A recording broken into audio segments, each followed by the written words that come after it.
नमस्कार दोस्तों और डियर स्टूडेंट, आज हम लोग एक्सपेरिमेंट करने जा रहे हैं determination of voltage ratio, polarity and efficiency of the single phase transformer. जैसे कि सभी लोग हम लोग जानते हैं कि सिंगल फेज ट्रांसफार्मर के बारे में कि ट्रांसफार्मर के लिए यूज करते हैं हम लोग वोल्टेज को अप एंड डाउन करने के लिए। मींस क्या है कि लो वोल्टेज को हाई वोल्टेज और हाई वोल्टेज को लो वोल्टेज में ट्रांसफॉर्म करने के लिए हम लोग ट्रांसफार्मर का यूज करते हैं। कि transformer is a special type of machine, it is used only for conversion of voltage, not generation for any kind of electrical quantity. आज मैं और आपके सर अवनीश यादव यहाँ पर आपको इस एक्सपेरिमेंट के बारे में बताएंगे किस तरह से ये होता है। ये इसका सर्किट डायग्राम है। सबसे पहले हम लोग को फाइंड करना है कि वोल्टेज रेशियो के बारे में। वोल्टेज रेशियो कैसे हम लोग फाइंड करते हैं, पोलैरिटी टेस्ट कैसे करते हैं, या एफिशिएंसी ऑफ द ट्रांसफार्मर कैसे मेजर करते हैं। तो मैं अभी सर को बुलाना चाहूंगा कि बताएंगे किस तरह से ये आपको एक्सप्लेन करेंगे कि यहाँ पर पोलैरिटी टेस्ट और वोल्टेज रेशियो कैसे। हम लोगों को वोल्टेज रेशियो निकालने के लिए कोई हमें सर्किट डायग्राम की नीड नहीं होती है। मिस्टर अवनीश यादव बताइए सर। हेलो स्टूडेंट्स, जैसा कि सर ने बताया, आज हम लोग सिंगल फेज ट्रांसफार्मर के कुछ टेस्ट करेंगे, जिसमें से वोल्टेज रेशियो, पोलैरिटी और एफिशिएंसी टेस्ट करने वाले हैं सिंगल फेज ट्रांसफार्मर के लिए। तो जैसा सर पढ़ा चुके हैं, तो सर ने बताया कि हमें जब भी कोई ट्रांसफार्मर है तो हमें इसका अगर वोल्टेज रेशियो निकालना है, तो वोल्टेज रेशियो निकालने के लिए हमें किसी भी, जैसे वाट मीटर है, मीटर, इन सब की रिक्वायरमेंट नहीं है। केवल ट्रांसफार्मर चाहिए और एक वोल्ट मीटर चाहिए, जिससे कि हम वोल्टेज मेजर कर सकें पर्टिकुलर वाइंडिंग्स में। जैसा कि ट्रांसफार्मर के बारे में आप लोग जानते हो कि ट्रांसफार्मर में दो वाइंडिंग होती है, प्राइमरी और सेकेंडरी। तो हम क्या करेंगे कि प्राइमरी वाइंडिंग को सीधे सप्लाई से कनेक्ट करेंगे और इसके बाद में प्राइमरी वाइंडिंग के जो टर्मिनल्स होंगे वहां पर हम वोल्टेज चेक करेंगे। प्राइमरी वाइंडिंग के टर्मिनल्स में वोल्टेज चेक करेंगे। Due to mutual induction secondary winding में भी कुछ ना कुछ वोल्टेज प्रोड्यूस हो रहा होगा, उसको भी हम वोल्टेज सेकेंडरी वाइंडिंग में टेस्ट करेंगे। तो देखेंगे कि जो वोल्टेज का V1 और V2 में क्या रेशियो आ रहा है, वही वोल्टेज रेशियो होगा। सिंपल सा वोल्टेज रेशियो के लिए बस इतना करना था। इसके बाद है पोलैरिटी। पोलैरिटी टेस्ट करने के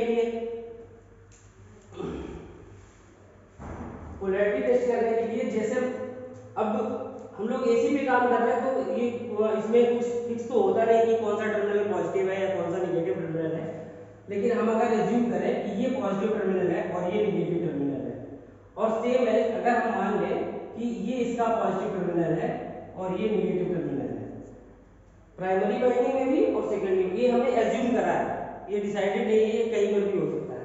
तो अगर हम इस दोनों पॉजिटिव टर्मिनल्स को आपस में शॉर्ट कर देंगे और ये यहाँ पर वोल्टेज चेक करेंगे, तो ये कैसा वोल्टेज हो जाएगा, तो ये यहाँ पर आपको जीरो वोल्टेज बताएगा। या हम इसको माइनस माइनस टर्मिनल को आपस में शॉर्ट करेंगे और यहाँ पर वोल्टेज चेक करेंगे, तो ये वोल्टेज होगा जीरो ही बताएगा दोनों केस में। और अगर अब इससे ये प्रूफ हो रहा है कि अगर ये ट्रांसफार्मर जो है इसकी जो पोलैरिटी है सेम है, मतलब जो प्राइमरी वाइंडिंग में है और वही सेकेंडरी वाइंडिंग में है, तो आउटपुट वोल्टेज अगर हम ऐसे करके देखते हैं, इस केस में इसका वोल्टेज जीरो हो जाएगा।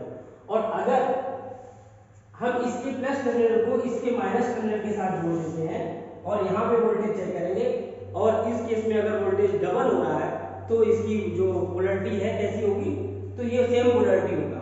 और अगर यहाँ पर ये माइनस होगा, यहाँ पे प्लस होगा, तो यही रिवर्स केस हो जाता है। ठीक है। और इसके बाद फिर हम जब एफिशिएंसी निकालेंगे, तो एफिशिएंसी निकालने के लिए हमें, चूंकि एफिशिएंसी इक्वल होता है efficiency equal to output power upon input power, तो हमें एफिशिएंसी निकालने के लिए आउटपुट पावर की रिक्वायरमेंट है। तो पावर मेजर करने के लिए कोई इंस्ट्रूमेंट चाहिए। दोनों तरफ हमने फिर एक वॉट मीटर लगा दिया, जिससे हमें पावर पता चल जाएगी, कितनी करंट फ्लो हो रही है, उसके लिए हमें आई लगाना, एक मीटर लगाना पड़ेगा दोनों तरफ। तो इस तरीके से हम दोनों तरफ पावर मेजर करेंगे। पावर मेजर करने के लिए कुछ ना कुछ लोड भी चाहिए, तो जैसे जैसे हम लोड बढ़ाएंगे तो देखेंगे कि क्या फर्क पड़ता है एफिशिएंसी में। तो इसके साथ में हम इसके जो है एफिशिएंसी टेस्ट भी करेंगे। तो थ्योरेटिकल पोर्शन में बस यही है। अब हम लोग चलते हैं सीधे प्रैक्टिकल चलेंगे। सर ने जैसे बताया कि वोल्टेज रेशियो जैसे ट्रांसफॉर्मेशन रेशियो का फॉर्मूला क्या होता है, V2/V1 equals to N2/N1 equals to I1/I2। उससे हम लोग वोल्टेज रेशियो फाइंड कर देंगे। हाँ, और इसके बाद पोलैरिटी टेस्ट के बारे में बताया सर ने बताया ये अगर पॉजिटिव और नेगेटिव टर्मिनल है, ये पॉजिटिव और नेगेटिव है, इन दोनों को ऐड करेंगे तो अगर जीरो वोल्टेज बता रहा है तो हम लोगों के पास दो टाइप की पोलैरिटी होती है, एक होती है एडिटिव पोलैरिटी, एक होती है सब्ट्रैक्टिव पोलैरिटी। तो अगर हमारा रिवर्स अगर टर्मिनल को ऐड करते हैं तो हमारे पास ये होती है एडिटिव पोलैरिटी। तो हमारा जो वोल्टेज है अगर 220 वोल्ट है, ये भी 220 वोल्ट है, तो हमारा 440 वोल्ट रीडिंग देगा, तो हमारी एडिटिव पोलैरिटी आएगी। अगर ये जीरो दे रहा है तो तब भी हम लोग कहेंगे एडिटिव पोलैरिटी है। अगर हमारे पास रिवर्स को अगर ऐड कर रहे हैं तो एडिटिव, अगर सेम को ऐड कर रहे हैं तब भी एडिटिव, अगर सेम को ऐड करने पे डबल हो जाता है तो सब्ट्रैक्टिव पोलैरिटी। अगर रिवर्स को ऐड कर रहे हैं और वहां पर हमें जीरो मिल रहा है तो हमारे पास क्या आएगा, सब्ट्रैक्टिव पोलैरिटी। और एफिशिएंसी क्या है, सभी लोग जानते हैं एफिशिएंसी किसी की भी मेजर करते हैं तो आउटपुट अपॉन इनपुट से। यहाँ पे हम लोग मेजर कर रहे हैं output power upon input power से। तो ये था हमारा क्या थ्योरेटिकल पोर्शन इसके लिए। आइए हम लोग प्रैक्टिकल की तरफ थोड़ा सा वॉट मीटर के बारे में बताना चाहेंगे। ये जो हमारे वॉट मीटर्स लगे हुए हैं, आप लोग देखते हो जनरली मीटर में, वोल्ट मीटर में सिंपल सा ए बी दो टर्मिनल हो जाते हैं, लेकिन हमारे जो वॉट मीटर होंगे आप लोग देखोगे अभी उसमें कई सारे टर्मिनल्स होते हैं। तो बेसिकली हमको केवल चार टर्मिनल्स ही यूज करने होते हैं, जिसमें से मेन, लाइन, कॉमन और वोल्टेज। ठीक है, ये जो सीसी एम एल जो टर्मिनल है मेन और लाइन के, मेन और लोड पे जो जा रहा है, इसका मतलब ये जो करंट कॉइल के टर्मिनल्स है एम और एल, और सी और जो वोल्टेज लिखा हुआ है कॉमन और वोल्टेज, ये पोटेंशियल कॉइल के टर्मिनल्स है। ये ध्यान रखना है आप लोगों को। ठीक है, चलिए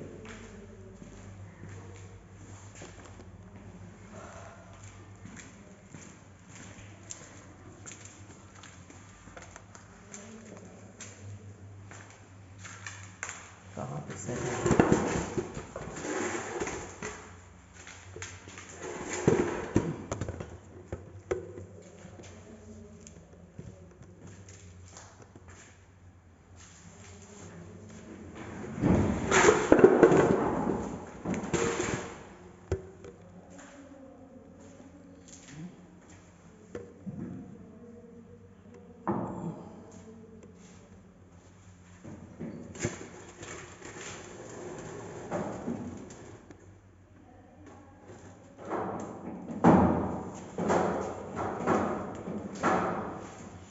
ये हमारे पास सेटअप है ट्रांसफार्मर टेस्ट करने का, पोलैरिटी, एफिशिएंसी और वोल्टेज रेशियो फाइंड करने के लिए। ये आपके पास ट्रांसफार्मर दिया गया है, ये ऑटो ट्रांसफार्मर, हमारे पास वोल्ट मीटर, और ये हमारे पास जो आरएल लोड था।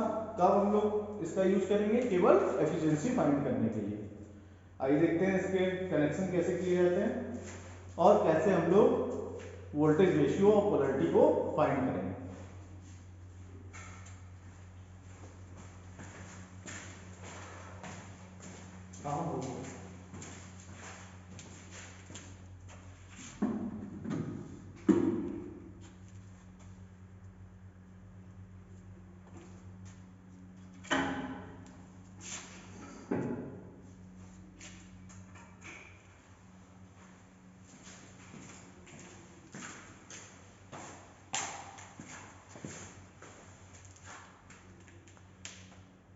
दिख रहा है।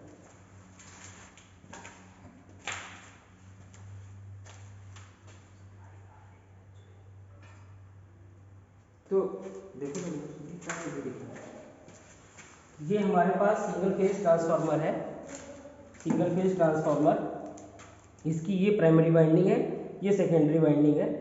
इसमें कई सारे, सर ने आपको ट्रांसफार्मर पढ़ाते समय बताया होगा कि जो है सेंटर टेपिंग ट्रांसफार्मर कुछ होते हैं, तो ये सेंटर टेपिंग ट्रांसफार्मर्स हैं। इसकी कई सारी जगह टेपिंग करके निकाला गया है, बट आपको 100% पे लगाना है, 0 to 100। तो कॉमन से 100 पे इसको सप्लाई देनी है। ये सिंगल फेज ऑटो ट्रांसफार्मर है, या इसको केवल हम सप्लाई से डायरेक्ट यूज करने के लिए, सप्लाई लेने के लिए केवल यूज कर रहे हैं।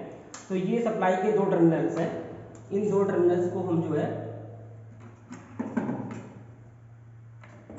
इसको हमें एक को सप्लाई पे लगाना है और एक को न्यूट्रल करना है, मतलब दोनों पॉइंट्स पे सप्लाई देनी है।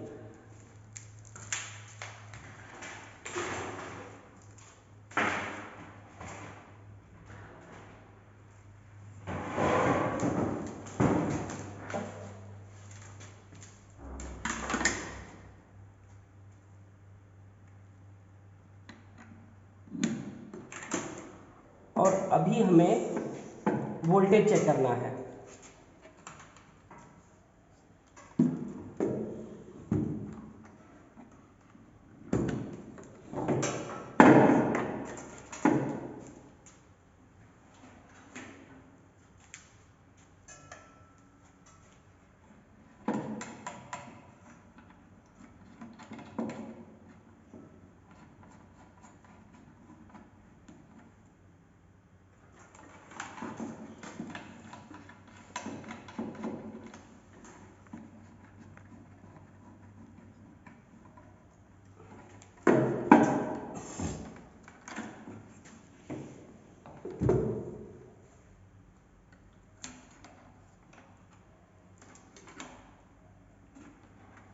क्योंकि इलेक्ट्रिकल पे काम कर रहे हैं तो बड़ी सावधानी के साथ करने हैं आपको। अगर नहीं जानते हैं तो आप दूर खड़े रहेंगे, उसके बाद सीखिए फिर करिए।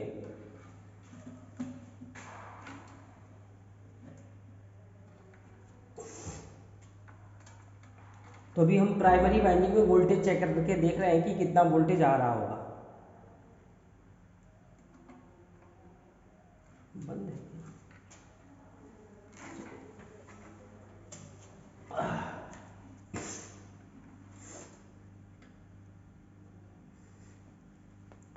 आप लोग देख सकते हैं कि वोल्ट मीटर में जो डिफ्लेक्शन हो रहा है उसमें इस समय V1 जो है आपका ये करीब 220 वोल्ट है।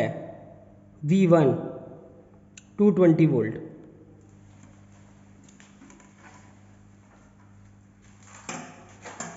और अब हम V2 भी चेक कर लेते हैं। V2 को अभी हमने ओपन रखा हुआ है, इसको किसी भी लोड सिक के साथ या किसी सप्लाई के साथ कहीं पर भी जोड़ा नहीं, इसकी पूरी वाइंडिंग ओपन है। इसको हम ओपन लोड टेस्ट भी कहते हैं।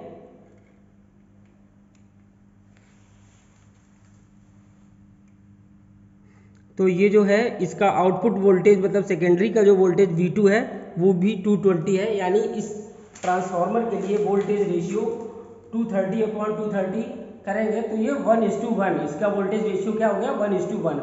और कोई भी ट्रांसफार्मर हो आप इससे इसके आउटपुट वोल्टेज को चेक कर सकते हैं, मतलब वोल्टेज रेशियो पता कर सकते हैं प्राइमरी और सेकेंडरी का वोल्टेज रेशियो क्या है। अब देखते हैं, जैसे ये हमारे पास में कई सारे टर्मिनल्स बने हुए हैं, इसको टेपिंग करी थी तो हम इसको अभी हमने 100% पे लगाया, इसको 50% पे लगा के चेक कर देते हैं। तो देखिए वोल्टेज में कुछ जरा सा डिफ्लेक्शन हुआ है, हल्का सा, ये कुछ 130 या 40 कुछ बता रहा है, ठीक है। 230 है तो 115 ही होगा, है ना, तो उतना ही बता रहा है। तो इस तरीके से हम कर लेंगे और यहाँ पर देखेंगे तो ये देखिए 220। अच्छा, ये जो वोल्ट मीटर है इसमें दो स्केल हैं, 0 to 600 और 0 to 300। चूँकि हमें अभी इसी ट्रांसफार्मर का पोलैरिटी टेस्ट भी करना था, इसलिए हमें पता है कि हम सिंगल फेज पे काम कर रहे हैं, तो सिंगल फेज सप्लाई 230 वोल्ट, और अगर एडिटिव सप्लाई होगी, इसमें एडिटिव पोलैरिटी होगी तो वोल्टेज बढ़ जाएगा। इसलिए मैंने 440 से एबव यानी 600 वोल्टेज पे इसको कनेक्ट कर रखा है। इसलिए आपको इसमें ऊपर वाला स्केल रीड करना है सभी को, 0 to 600। तो इस केस में अभी देखिए 220 वोल्ट आ रहा है, और जब हमने इसको 50 पे कर दिया था तो इसका वोल्टेज रेशियो, वो वोल्टेज की वैल्यू कुछ 115 120 कुछ समथिंग आ रही है। ये आप लीस्ट काउंट पहले फाइंड आउट करेंगे, उसके बाद निकाल पाएंगे, ठीक है। तो इस तरीके से आप वोल्टेज रेशियो पता कर सकते हैं। इसके बाद अभी हमें करना है पोलैरिटी टेस्ट।